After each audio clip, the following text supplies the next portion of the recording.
Everybody, how you doing? So this is just a kind of follow-on video to the video I did the other day about activism not being effective. This is what Paul Thorpe said.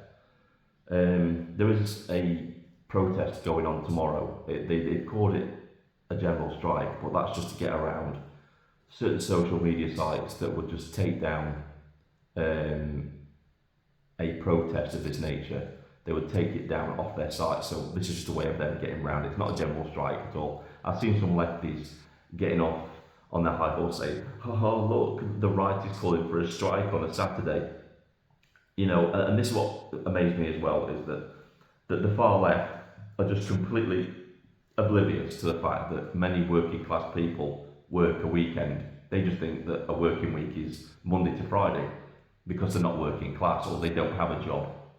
Yeah, the working class sometimes work 7 days a week, including Saturday and Sunday, to make ends meet because of high cost of living and that they need to put food on the table.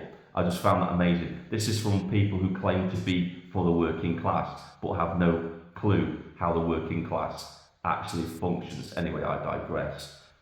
So this is a new type of activism.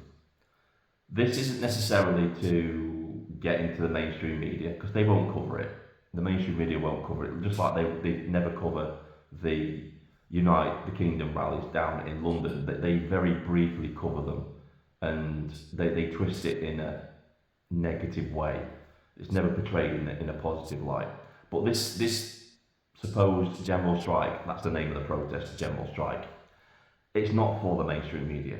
It's just this is just to bypass the mainstream media. This is to show the people around because it's going to be in every town and city. This is to show the people that there are people out there that are standing against the Starmer regime. It's basically to circumvent the mainstream media because if the mainstream media won't cover these protests, then you have to go directly to the people, and this is why activism is important. This is the importance of street protests is because when you have a mainstream media that isn't a free press anymore, that doesn't speak truth to power, then you have to do it yourself. You have to go directly to the people and speak to them yourselves and show them and inform them about what is going on in this country. They can't ignore that. There's no filter, there's no censorship. It's just people on the street telling other people how it is and how the country is at the minute. And that is what is needed. This is what some people don't understand, and I think this is why Paul Thorpe is naive on this, when he said activism doesn't work. It depends how you do your activism. You've got to be smart, you've got to be tactical with how you use it from now on. Like I've said before that although the Unite the Kingdom rallies are good for networking and things like that, if you just keep doing the protests down in London, you're not really making the rest of the country aware of what's going on. There needs to be protests in every town, city and village to wake people up to the fact that, yeah, this country is in real trouble. Because the mainstream, there will be people, and we know there are still people that are just watching the mainstream media and are totally oblivious to the state of the country. They are. They don't have a clue. They're quite happy to go to their jobs, go to football on a Saturday, and just think everything is okay. And it's not. It's really not. Charlie Kirk recently came to this country and said he was glad to be back in the US because he realised just how much freedom had been taken away. The vibe had changed of the country.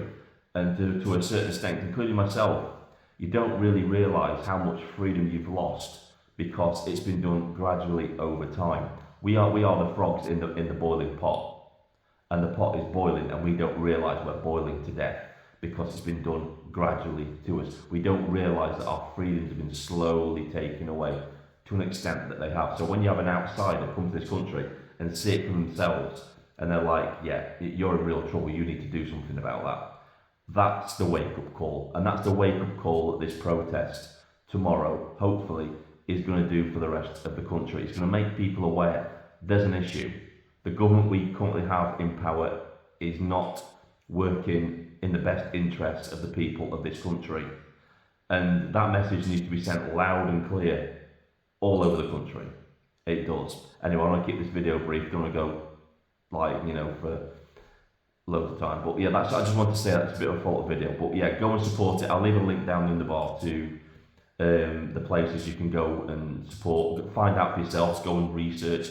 Find out where your local protest is. Go and support it. Be peaceful and let yourselves be seen and known. This is Vindicator signing off.